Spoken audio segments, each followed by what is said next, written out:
My project is based on genetics and susceptibility to infectious diseases. About myself, I'm Utsha Pathak, a first year BSc microbiology student at Deccan Education Society's Ferguson College. And this project of mine is under the initiative of National Service Scheme. And this is dedicated to Cytotopia, an initiative to propagate the knowledge of science. And I'm working under the biology group, which focuses genetics as the subject of study. So the abstract of my project. In modern medical practice, approaches to the management and cure of infectious diseases have been mainly focused on pathogen-centered model. But however, host genetics also contribute significantly to infectious disease susceptibility.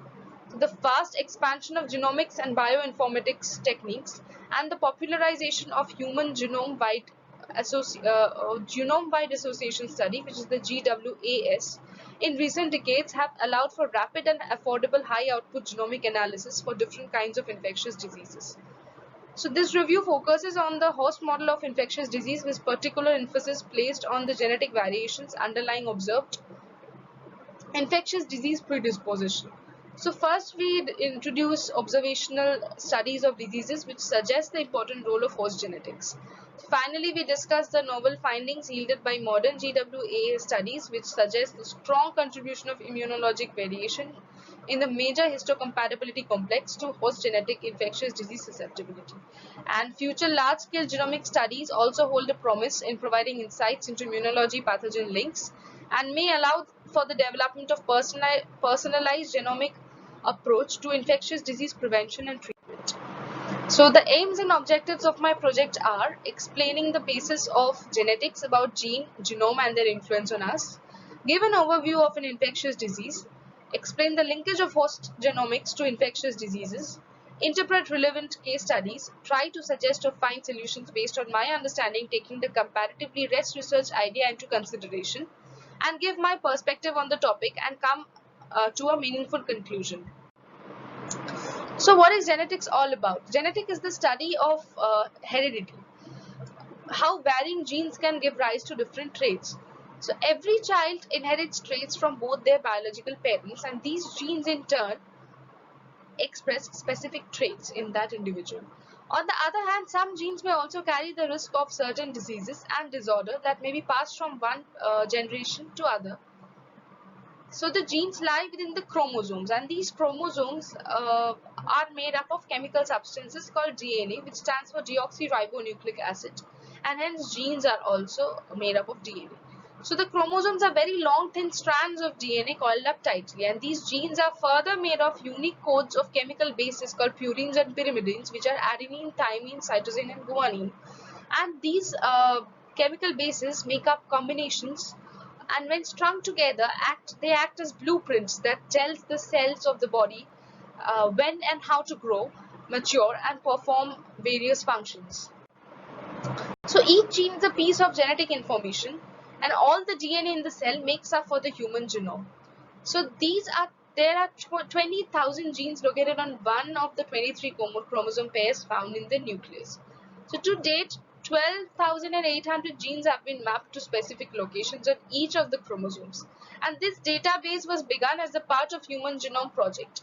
The project was officially completed in April 2003, but the exact number of genes in the human genome is still unknown. So coming to genes and their significance. So genes basically they decide almost everything in a living being. So one or more genes can affect a specific trait. Genes may interact with an individual's environment too and change what the gene makes. So environment do play a role in genetic mutation.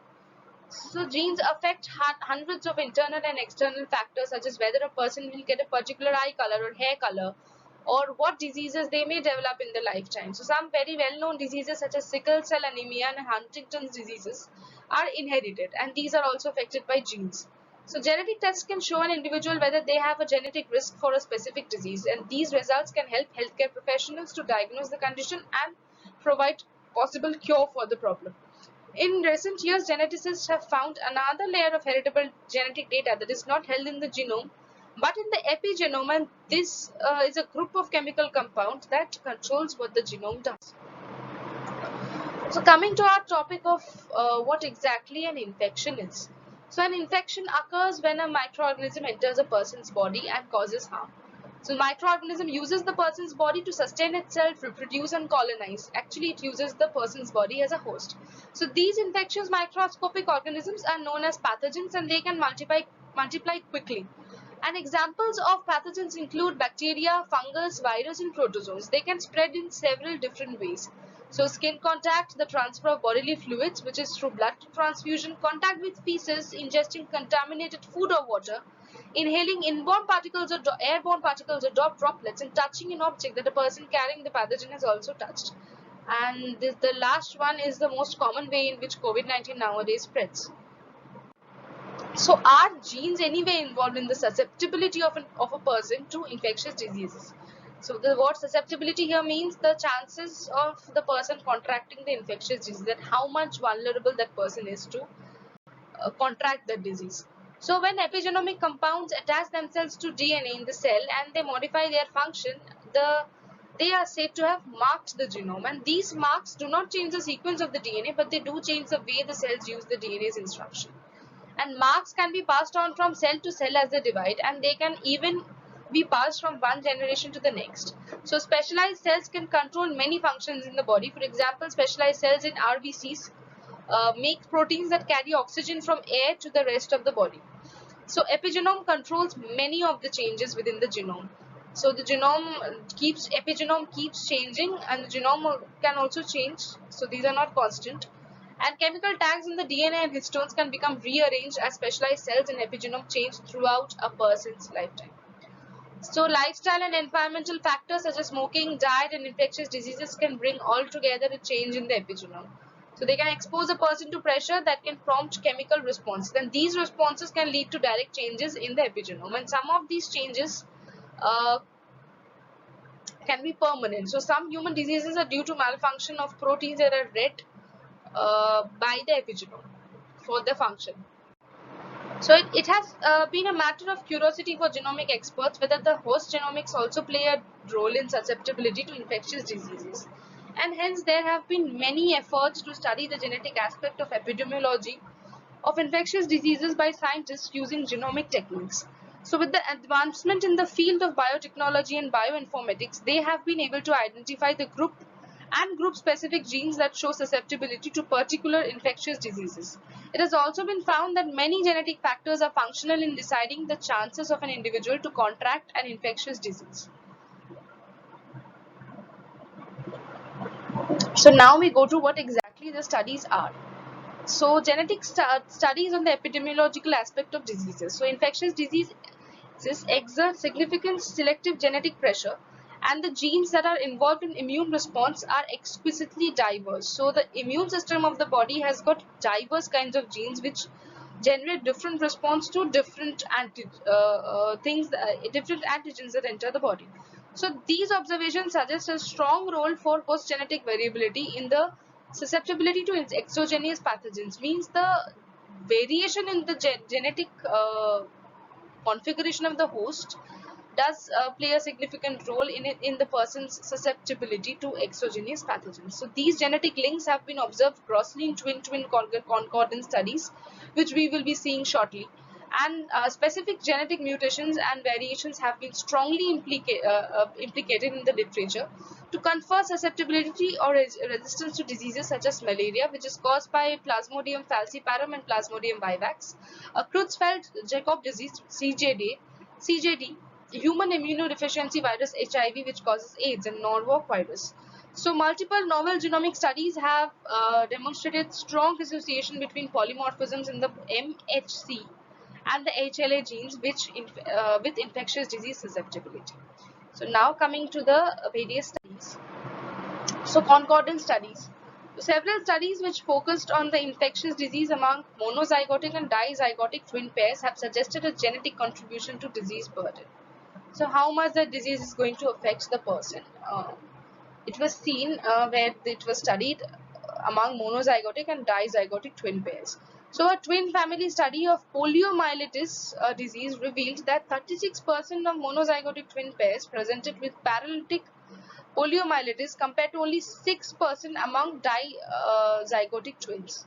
So the susceptibility of contracting poliomyelitis disease was more in monozygotic twin pairs. So tuberculosis concordance was likewise shown to be significantly higher among monozygotic than dizygotic pairs. And an analysis of hepatitis B among a Chinese population showed higher rates of seroconcordance between monozygotic and dizygotic pairs compared to non-twin sibling controls.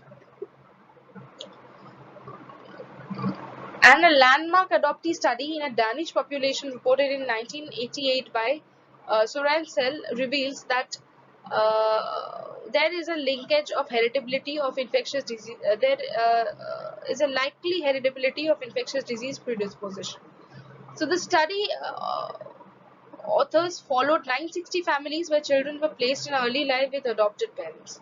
So the risk of adopted child dying from certain causes was evaluated in the context of a biologic or adoptive parent dying from the same cause before the age of 50. So if a biologic parent died from the infectious disease before the age of 50, the adopted child had 5.81 greater risk of also dying from infection. So basically the genetic configuration is somewhat similar, and hence the chances of the child dying from the same disease was more. And meanwhile, the relative risk for the child if the adoptive parent died from infection was close to unity. Means it was very less. The high risk of relative risk of 5.81 was greater than relative risk associated with cardiac, cerebrovascular problems and natural causes for the biological parent. Means that the chance of dying of the child from infectious diseases was more than the chance of dying with cardiac or cerebrovascular or natural causes. So the result of this groundbreaking study suggested that there is a strong host genetic component in the susceptibility of infectious diseases. So, and these were also more, this possibility was also more than that of cardiovascular diseases. So here is a table of different kind of genes which were found in different years, and what are the disease, what were the effects, and what exactly they did in the body. So starting with Plasmodium falciparum malaria disease, and the gene was hemoglobin subunit beta, which is HBB, and the effect was that it was protective. It provided resistance to the disease, and it increased the RBC turnover and abnormal shape,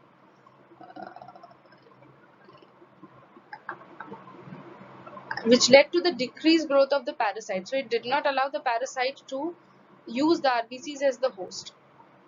So Plasmodium vivax malaria, there was Duffy antigen receptor gene which was protective, and Duffy glycoprotein is an RBC surface receptor for Plasmodium vivax. Abnormal or missing receptor leads to impaired parasite penetration, means the parasite gets weakened. And the Creutzfeldt-Jakob disease, there is the PRION protein gene, and this is seen to be susceptible to the disease. So the homozygous PRNP mutations predisposed to CJD. So 51% of the general population is PRNP heterozygous, and the other remaining percentage is PRNP homozygous. And who are these? Who are homozygous are more susceptible to the disease. And Plasmodium falciparum malaria disease, and the gene here is BAN3 anion transport protein, and this is also protective. Human immunodeficiency virus 1, the chemokine receptor 5 gene, which is protective, and the Norwalk virus flucosyltransferase 2 gene, which is also protective. So what is this major histocompatibility system? So there are 6 genes located on human chromosome 6, which are referred to as HLA system, or in other species as the major histocompatibility complex, which is the MHC. So when expressed on the surface of cells, this set of genes make them recognizable as cell tissues, and these are the molecular structures that are examined when organ donors are matched to recipients to minimize rejection of transplanted organ by the recipient's immune system. So is the knowledge of genetics helpful in the control of infectious diseases? So the existing knowledge about genetic linkage to susceptibility of infectious diseases is enough to provoke the thought of finding solutions to these diseases using the knowledge of genetics. So there have been advancements in the medical science which have led to many genetic techniques to cure disorders which are genetic. So techniques like gene therapy and gene correction are used to treat a number of disorders. And however, these genetic techniques to cure susceptibility to infectious diseases are still under the area of research and are relatively less known till now. In my perspective, new genetic tools have been discovered and engineered due to advancements in the field of chemistry, biotechnology, and genomics. One recent discovery is CRISPR-Cas9, which has been proved to be a very highly effective genetic tool. And this tool is known as a very high effective gene editing tool. And I think the genes that are playing a role in the susceptibility of infectious diseases can be edited or modified using this. However, proper research is to be done in this area. And enzymes also play a very important role in gene regulation. So engineering specific enzymes to regulate the genes or show desired trait is also a possible option according to me. And modification and recombinant DNA technology, the advancement of recombinant DNA technology can be made in order to introduce desired protective genes against infectious diseases, which can overshine the susceptible genes. So coming to the conclusion, so the field of genetics is vast and holds a lot of scope. It can open the doors to the welfare of mankind if knowledge of genetics is applied correctly and efficiently with the intention to solve problems. However, many of these solutions may raise ethical questions, so these are to be considered while doing research, and all efforts should be dedicated towards deriving solutions that are viable, safe, ethically correct, and feasible. And not only these solutions should be limited to a certain number of people, but they should be made available to all so that all the mankind can benefit from this knowledge.